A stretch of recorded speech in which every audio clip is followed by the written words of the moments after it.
Moradores de alguns bairros de São Vicente não estão recebendo encomendas dos Correios. A empresa alega falta de segurança e foi multada pelo Procon. Antônio Oliveira mora no centro da cidade, próximo à agência dos Correios. Teve que ir até o local, retirar o cinto que comprou pela internet e não recebeu em casa. Para mim isso é uma desculpa para diminuir o custo da empresa, porque outras transportadoras entregam televisão de 47 polegadas e eles não entregam um envelope desse tamanho. Tem bairros realmente que é área de risco, que são assaltados, mas onde eu moro não tem isso. Tem pessoas que moram aqui atrás do Oeste que eles não entregam, a 2 quadras da agência do Correio. Nilson Oliveira também veio pegar um ventilador. Ele pagou o frete, mas teve que levar a mercadoria de ônibus. Eu moro aqui na Náutica, perto do Correio, e já faz 2 anos que eu compro essas coisas e venho buscar, porque eles não entregam porque diz que é área de risco. Se eles estão com esse problema, que já não é da agora, poderia contratar uma segurança particular e acompanhar o carro. Embalagens pequenas, médias e grandes, não importa. Seja qual for o tamanho ou valor da encomenda, o Correio pede para retirar na agência. Enfrenta essa fila, a gente paga fretes abusivos de R$30, R$40, tem que retirar aqui. Após diversas denúncias da população, o órgão de defesa do consumidor, o Procon, decidiu multar a empresa em mais de R$4 milhões. A população contrata a entrega de determinado tipo de produtos por parte do Correio, o Correio recebe esse dinheiro e não entrega. Isso é uma ofensa grave ao direito do consumidor. O Procon Municipal de São Vicente aplicou a multa de acordo com a receita da matriz. Por isso, esse montante de acima de 4 milhões. Se o Correio mantiver essa infração ao consumidor, todos os consumidores eles devem procurar os órgãos de defesa do consumidor locais e fazer devidamente a denúncia, instrumentalizar para quê? Para que os PROCONs eles possam agir. Os Correios informaram que ainda não receberam a notificação sobre a multa. Para garantir a segurança de seus trabalhadores e das encomendas em locais classificados como área de risco, adotam um modelo alternativo apenas para a entrega de encomendas. Segundo a empresa, o remetente é informado no ato da postagem e ainda encaminha um aviso de chegada para o endereço do destinatário para comparecimento e retirada do objeto na unidade mais próxima. Força-tarefa realizada pela Prefeitura de Guarujá autua motoristas que furam a fila da balsa. Raras são as pessoas que têm o hábito de fazer a travessia de balsas entre Santos e Guarujá e nunca terem presenciado motoristas passando no sinal vermelho e tentando furar a fila. Alguma vez a senhora já viu algum motorista furando a fila da balsa? Muitas vezes. Infelizmente aqui não tem controle. O que a senhora acha dessa atitude? Eu acho que é muito feio, né? Fica envergonhar o brasileiro, né? Eu acho perversa, né? Não se faz isso com as outras pessoas que estão esperando também, né? Infelizmente, é o país que a gente vive, né? Um país mal educado. A Prefeitura de Guarujá criou uma força-tarefa para garantir maior organização e fluidez no trânsito da cidade. O trabalho começou no mês passado e até o dia 10 de janeiro, 253 motoristas foram autuados. Agentes de trânsito e guardas municipais participam da fiscalização. A operação é realizada diariamente das 4 da tarde às 9 da noite. Com o intuito de dar uma qualidade melhor para o usuário que utiliza a balsa. Eles furam a fila, né? E para isso também eles furam o sinal vermelho, passam o sinal vermelho e todas essas infrações estão sendo notificadas. A fiscalização prossegue até o dia 15 de fevereiro por conta do maior número de veículos que utilizam a travessia de balsas. Quais são as penalidades? A principal é desobedecer a ordem do agente de trânsito, que são 5 pontos na carteira, no valor de R$ 127. Um homem morreu após ser atingido no pescoço por uma linha de pipa com cerol. Elias José dos Santos Silva, de 48 anos, dirigia pela rodovia dos Imigrantes em direção a Santos quando o acidente ocorreu próximo à Avenida Manuel de Abreu. Ele chegou a ser encaminhado com vida ao Hospital Municipal de São Vicente, mas não resistiu. Até o momento, ninguém foi preso. E 2 homens foram presos hoje pela manhã em São Vicente após um assalto a uma casa na Vila Cascatinha. Os criminosos chegaram a fazer um refém, mas foram detidos pela polícia quando se preparavam para fugir. Os suspeitos roubaram um tablet e uma quantia não divulgada em dólares. A polícia apreendeu ainda uma arma falsa utilizada no crime. A dupla já tinha passagem policial por roubo e foi encaminhada para a delegacia sede de São Vicente. A Polícia Militar realizou ontem à noite uma operação nos bairros Piratininga, São Manuel e Alemoa, em Santos. O objetivo da ação era identificar marginais que assaltam nas imediações da rodovia Anchieta. 5 jovens de 15 a 16 anos foram apreendidos. Um deles portava um revólver calibre 38 e 5 munições. O turista de São Paulo que se perdeu em uma trilha em Bertioga segue desaparecido. Essas imagens, gravadas por parentes do turista, mostram o trabalho de buscas. A procura se concentra em uma área de mata perto do quilômetro 68 da rodovia Mogi-Bertioga. Emerson de Santos, de 28 anos, estava a caminho da cachoeira Véu da Noiva quando se separou de 2 amigos. A família do rapaz montou um acampamento próximo ao local para acompanhar o serviço do Corpo de Bombeiros. O turista está perdido há 11 dias. O Brasil perde mais de 50 bilhões de reais todos os anos com a corrupção. Para combater o roubo aos cofres públicos, os procuradores da Operação Lava Jato lançaram nas redes sociais um projeto de lei com 10 medidas, muitas delas paradas há décadas no Congresso, que, se virarem lei, podem acabar com essa triste história de que no país a corrupção compensa. Para falar mais sobre o assunto, nós recebemos aqui no estúdio a Procuradora da República, Taméa Danelon.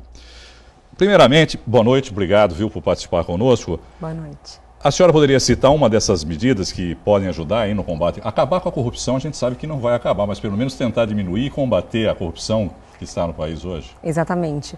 Uma das medidas que acredito que seja mais importante é aumentar a pena do crime de corrupção.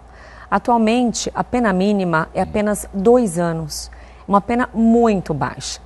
E ela que nem acaba sendo cumprida na maioria das vezes. Né? Geralmente não é cumprida, porque é uma pena tão baixa como essa, ela, quando a pessoa é condenada, né, depois de muitos e muitos anos de tramitação na justiça, essa pena ela prescreve em 4 anos. Então, é muito difícil que o corrupto condenado cumpra essa pena. E a proposta é de que seja pelo menos quantos anos? 4 anos. Parece que é pouco, mas só 2 anos não, mas já muda bastante. Primeiramente, o prazo da prescrição vai dobrar. E, além disso, a pena sendo acima de 4 anos, ela não pode ser convertida em restritiva de direitos, ela não pode ser passiva daquele chamado indultos de Natal, como nós tivemos agora em dezembro. Anualmente, a Presidência da República emite esses indultos natalinos. Então, com esse simples aumento de 2 anos da pena mínima, vai ter muito impacto na impossibilidade da obtenção de benefícios por parte dos corruptos. Só para as pessoas também terem uma ideia, né, do que significa a corrupção, a Fiesp estima que todos os anos a corrupção leva, né, entre 50 e 80 bilhões de reais dos cofres públicos. São esses mesmos os números? Então, eu tenho uma notícia pior ainda. É pior do que maior, isso? É maior. A ONU estima que são 200 bilhões de reais. 200 bilhões de reais. Por ano é desviado dos cofres públicos no Brasil 200 bilhões de reais. Esse número é muito alto que até a população fica pensando o que poderia ser feito com todo esse valor. Bom, só para a gente ter uma ideia, 200 bilhões de reais é mais ou menos o déficit agora que o governo, né, fechou o ano com um déficit aproximado de 200 bilhões de reais. Quer dizer. Exatamente. E além disso, 200 bilhões de reais equivale a 3 vezes o orçamento destinado para a saúde. Equivale também a 3 vezes os valores destinados para a educação e 5 vezes o para a segurança pública. Então, caso não houvesse a corrupção, nós seríamos 5 vezes mais seguros. A nossa educação e saúde seria 3 vezes melhor. Além disso, com 200 bilhões de reais por ano, é possível tirar todos os brasileiros da linha da extrema miséria. Todos aqueles que não têm condição de se alimentar com aquele número mínimo de calorias, eles poderiam sair dessa faixa de extrema pobreza. Além disso, com esses 200 bilhões de reais que anual é desviado pela corrupção, seria possível construir 10 hospitais em cada município do Brasil. É bem significativo. Muito significativo. Bom, a senhora estava me explicando também que, na verdade, essa iniciativa não tem a intenção de ressuscitar leis que estão lá engavetadas já há muitos anos, mas, na verdade, apresentar um projeto de iniciativa popular que contém essas 10 medidas para tentar diminuir e combater a corrupção no país. É Exatamente. Isso? Na verdade, são 20 anteprojetos né? Essas 10 medidas se subdividem em 20 anteprojetos, né? Cada anteprojeto vai mudar um código, mudar uma lei. E será uma iniciativa popular, por isso que o Ministério Público conclamou a população para coletar as assinaturas, porque não é um projeto do Ministério Público, é da sociedade, porque essas mudanças serão revertidas em prol da sociedade. Porque foi criada agora essa possibilidade, né, que não existia antes, de uma iniciativa popular ter um determinado número de assinaturas e ser apresentado como projeto de lei para o Congresso. Exatamente, isso, é como aconteceu na lei da ficha limpa. A lei da ficha limpa... Foi uma iniciativa popular também. Exatamente. Né? A sociedade se uniu, coletou as assinaturas, só que demorou-se 3 anos para a obtenção desse 1,5 milhão de assinaturas. Que é o número necessário para que possa ser apresentado. Exatamente. 1,5 milhão de assinaturas. 1,5 milhão, que equivale a 1% do eleitorado do Brasil. A nossa campanha 10 Medidas contra a Corrupção, ela lançou no estado de São Paulo em setembro e nós já estamos em números nacionais com 1.200.000 assinaturas. Então falta muito pouco. Muito pouco. Como que as pessoas podem aderir a essa campanha? Olha, é muito fácil. A pessoa não tem que se deslocar até o MPF, o Ministério Público Federal. É possível que na própria casa ela imprima esse formulário. Onde que ela pode obter esse formulário? É muito simples. Só jogar no Google 10 medidas, que o primeiro link que aparece é o link do Ministério Público Federal. Abrindo o link já vai estar lá, fichas de assinaturas, imprima aqui. A pessoa imprime a ficha de assinaturas, assina, preenche todos os campos, só que não é necessário preencher o título de eleitor, tá? Essa informação não é indispensável. E seria interessante que a pessoa coletasse também outras assinaturas. E depois disso? Vamos imprimir uma aqui na TV e aí todo mundo aproveita e assina. Isso, nem precisa imprimir porque eu já trouxe várias para cá. Então já vamos economizar a impressão. Exatamente. Então, depois de impressa, assinado e preenchido os campos, a pessoa pode entregar em vários pontos de coleta. Porque além do Ministério Público Federal, que fica localizado no Canal 3, na Washington Luiz 452, outras empresas e entidades apoiaram já a campanha. Eu posso falar os lugares de coleta já? Não entendi. Eu posso fornecer já os endereços de coleta? São muitos endereços, não? Não, são algumas entidades que apoiaram, né? Sim. Por exemplo, a Confeitaria Joinville, que é muito conhecida aqui na região, é possível também entregar a ficha de coletas na confeitaria. Uma outra possibilidade é a loja de roupas Marina Menezes, que fica na Paraguai. Então, algumas entidades já fizeram apoio à campanha e estão coletando assinaturas. Nós vamos disponibilizar, então, depois também para os nossos telespectadores, no Santa Portal, todos esses endereços, e aí quem tiver interesse pode também encaminhar lá para a gente não se perder aqui nos endereços e as pessoas vão acabar se confundindo. Exatamente. A adesão na região, a senhora tem um número da adesão aqui na nossa região? Olha, atualmente está em quase 3.000 assinaturas. Nós estamos aqui em Santos, que engloba toda a Baixada, 2.900 e poucas mil. E esses números também é possível verificar nesse mesmo site que eu falei para vocês. Porque abrindo essa página inicial já tem o assinômetro, onde explica que estamos com 1.200.000 no território nacional e dá para ver também por estado, tá? Entendi. Então, aqui na Baixada, a gente está quase com R$3.000. Nós vamos, Perdão. 3.000 assinaturas. Vai aumentar muito a partir de agora, tenho certeza. Tomara. Vocês vão fazer uma ação específica também para tentar coletar mais assinaturas? Exatamente. No próximo, daqui a 2 sábados, dia 23, vai vir o grupo de voluntários de São Paulo, tá? Servidores do Ministério Público Federal de São Paulo e daqui de Santos, alguns servidores da Receita Federal, que também é um órgão apoiador, e particulares que virão aqui para Santos para coletar assinaturas. E essa ação vai ser em frente ao Shopping Parque Balneário, que já disponibiliza um espaço em frente à Rádio City, que lá tem um ponto também de coleta fixo de assinaturas. Muito obrigado, viu? Conversei aqui com a Procuradora da República, Tameia Danilão Valiengo. Obrigado pelas informações. E só ressaltando aqui, as pessoas que estiverem interessadas, então, podem acessar o santaportal.com.br. Lá vão encontrar também todas as informações e quais os locais que podem participar e entregar as assinaturas. Obrigado, viu, doutor? Muito obrigada, eu que agradeço.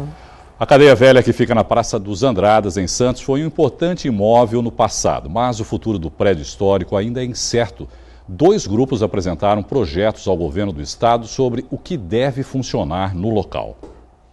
O prédio está fechado desde 2011 e há 1 ano e 8 meses em reforma. A expectativa é que ainda no primeiro semestre as obras que custaram 7,5 milhões de reais sejam concluídas. Mas uma dúvida paira no ar. O que vai funcionar no imóvel que pertence ao governo do estado? 2 grupos ligados à cultura na cidade disputam o espaço. Um dos projetos defende a instalação de um centro cultural. A ideia do centro cultural, que foi a proposta das 50 entidades, era que tivesse salas multiuso para teatro, música, circo, literatura, em que os grupos poderiam, numa mesma sala, se revezar para sua ocupação, além de oficinas para se qualificarem também, tanto os artistas quanto iniciantes. Ou uma outra parte das celas da Cadeia Velha seria para exposições de artes plásticas, artes visuais e para a história também da cidade, para a história do espaço, que seria muito importante, ou permanentes ou temporárias. E que também tivesse um auditório, tivesse a biblioteca e pudesse ter essa questão de uma cafeteria, que seria legal como ponto de encontro para a própria população estar participando. Lincoln explica que em maio do ano passado encaminharam um documento ao governo do estado. Em dezembro receberam a resposta positiva para a instalação do centro cultural. É um lugar tão bonito, um lugar que tanta gente passou, em que o Cineclube foi fundado, em que o Curta Santos, em que o Festa, em que o Sunsex, todos os festivais da cidade, toda a programação da cidade foi gerida porque foram lá onde tinham grupos de diversos segmentos que se conversavam. E perder esse espaço, não teria um outro espaço tão grande, tão múltiplo, para poder ser essa ideia. Mas no último sábado, representantes da Associação Museu Histórico de Santos elaboraram uma petição para apresentar uma outra proposta para a Cadeia Velha. A ideia é criar um museu que conte a história da cidade. E fizemos todo um percurso pedagógico na distribuição das épocas nas celas respectivas, a função de cada espaço lá, mas feito por gente da área. Segundo o Ricardo, o projeto também foi encaminhado ao governo do estado. Não veio nenhuma resposta, tá? Nós estamos ainda aguardando essa resposta, mas não é problema, porque isso daí é um processo lento mesmo, tá? Tem que ser analisado, Olha como é que vai funcionar isso, e tal. Então a gente não teve ainda uma resposta. Também fizemos um pedido de audiência para o prefeito da cidade. As atividades do Centro Cultural seriam gratuitas. Tudo gratuito. A contrapartida desses grupos seriam que as produções que eles fizerem em espaço gratuito, aí pudesse ser no máximo em preço popular. Já o ingresso para o museu seria pago. É uma quantia muito, muito pequena, bem pequena mesmo, tá? Porque o acesso é à população, tá? Aquilo lá é para todo mundo, tá? É para as pessoas frequentarem. A gente sabe que existe uma manutenção, que também está contemplada no nosso orçamento, mas se a gente não cobrar, aquilo pode ter outro tipo de relação com as pessoas. E a gente quer pôr aquilo lá, fazer com que as pessoas entrem com segurança, saiam com segurança, se sintam confortáveis lá dentro, aprendam lá dentro. Tá? Antes da reforma, o imóvel tombado pelo Serviço de Patrimônio Histórico e Artístico Nacional funcionava como sede da Delegacia Regional de Cultura, que promovia oficinas e cursos de teatro, cinema, artes plásticas e dança. Até sexta-feira, o governo deve bater o martelo e definir qual será o destino do prédio histórico, construído no século XIX, que além de cadeia já abrigou o fórum e até a prefeitura. Para conhecer o projeto do museu, é só entrar no site Museu Histórico de Santos.com.br, museuhistóricodesantos.com.br. Já no Facebook Cultural Cadeia Velha, você confere detalhes da outra proposta. Parte do acervo de quadros da Secretaria de Cultura de Santos está na Pinacoteca. São obras que retratam várias paisagens da cidade. Textos de poetas famosos que também são dedicados a Santos compõem a exposição. Vale a pena conferir. São 17 quadros de diferentes autores que retratam a cidade de Santos de um jeito particular. José Francisco de Oliveira, nascido em 1926, mostra os pescadores de fim de semana. Não se sabe quando a obra foi feita. Araquém Alcântara retrata o porto no quadro intitulado Fotografia. O porto aparece ainda em outras obras. É interessante mostrar que essa importância da cidade, desse casamento que nunca vai ser destruído, da relação porto-cidade, cidade-porto, que é hoje o pilar principal da nossa economia, numa era antes da aviação, antes do transporte aeroportuário, ou seja, do transporte aeroviário. O mar era a conexão de todos nós da circunnavegação há 500 anos. Então, assim, é bacana perceber isso, que essa importância que Santos tem, 20 anos mais velha do que o Rio de Janeiro, que foi capital da República, dá para a gente entender a beleza da Baía de Santos, da Baía de São Vicente, da beleza cênica. O fio condutor das imagens são as palavras de autores santistas como Roldão Mendes Rosa e Martins Fontes. Há também quem passou por aqui e se encantou, como Pablo Neruda. Para complementar essas pinturas, nós escolhemos alguns poemas de alguns poetas que entraram por Santos, que nasceram em Santos, com trechos dos poemas também mostrando o carinho que eles têm pela cidade. As obras expostas fazem parte do acervo da Secretaria de Cultura de Santos. E nós tivemos a felicidade de reunir artistas que deixaram uma contribuição imensa à cidade. Seus sonhos, locais preferidos, suas histórias. Nós estamos contando cada vez mais com a parceria, tanto pública quanto privada, trazendo obras realmente inéditas para brilhantar aqui a nossa Pinacoteca. É importante entender que realmente a Secretaria de Cultura tem um acervo de quase 780 quadros e que o povo praticamente não conhece e que pertence ao povo. Então, não que esteja escondido, mas é que é difícil de expor tudo. Então, a abertura da Pinacoteca nesse sentido é fundamental para que o próprio santista, os turistas, os visitantes conheçam toda a magnitude que tem esse tipo de quadros guardados pela nossa secretaria. O Porto, na verdade, está abraçando a ideia para a comemoração dos 30 anos da Pinacoteca. Então nós temos um patrocínio para o ano todo. Esse é o primeiro dos eventos que nós vamos ter ao longo do ano de 2016.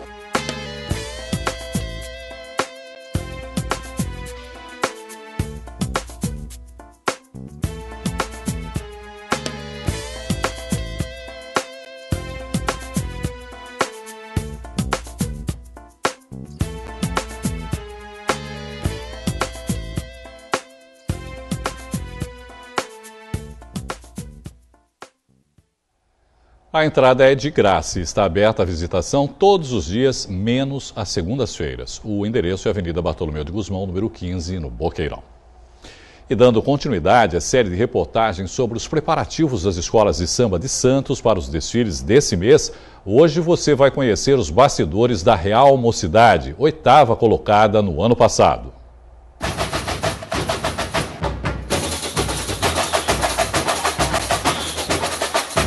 Deixa a onda te levar, amor, que a realeza do samba chegou. Eu tô na área extravasando de alegria, a praia nossa nessa noite de folia. Deixa... Na Real, sou mocidade. Eu sou santista e falo tu. Se meu escritório é na praia, eu estou sempre na área. Este é o enredo da Real Mocidade Santista, que vai homenagear a orla da praia de Santos. O samba vai falar do jardim mais extenso do mundo, do emissário submarino, da estátua de leão no Gonzaga, das muretas da Ponta da Praia e de outros pontos turísticos bem conhecidos dos santistas. Meu escritório é na praia, tô sempre na área. A Real Mocidade vem falando de toda a orla da praia, desde o emissário submarino até a Ponta da Praia, terminando no aquário. Então, quem vai ver o desfile da Real Mocidade e é aqui da cidade de Santos, ou vive na cidade de Santos, mesmo sendo turista, vai entender tudo o enredo da Real Mocidade. A Escola do Marapé abre os desfiles do sábado, dia 30. Na avenida serão 1.600 integrantes, 12 alas e 4 carros alegóricos. Na bateria, conhecida como Ousada e Abusada, serão 120 ritmistas.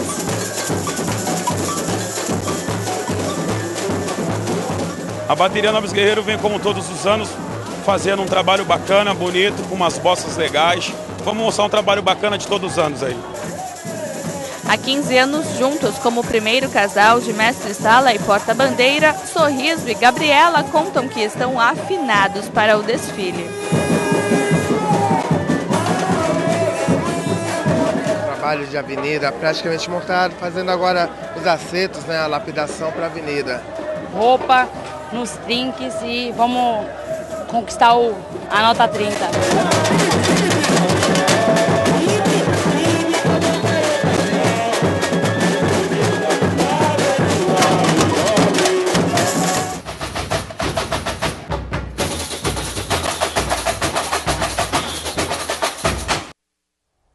E você já sabe, Carnaval 2016 é aqui na Santa Cecília TV. Nós vamos transmitir com exclusividade nos dias 29 e 30 os desfiles das 9 escolas do Grupo Especial de Santos. Fique ligado.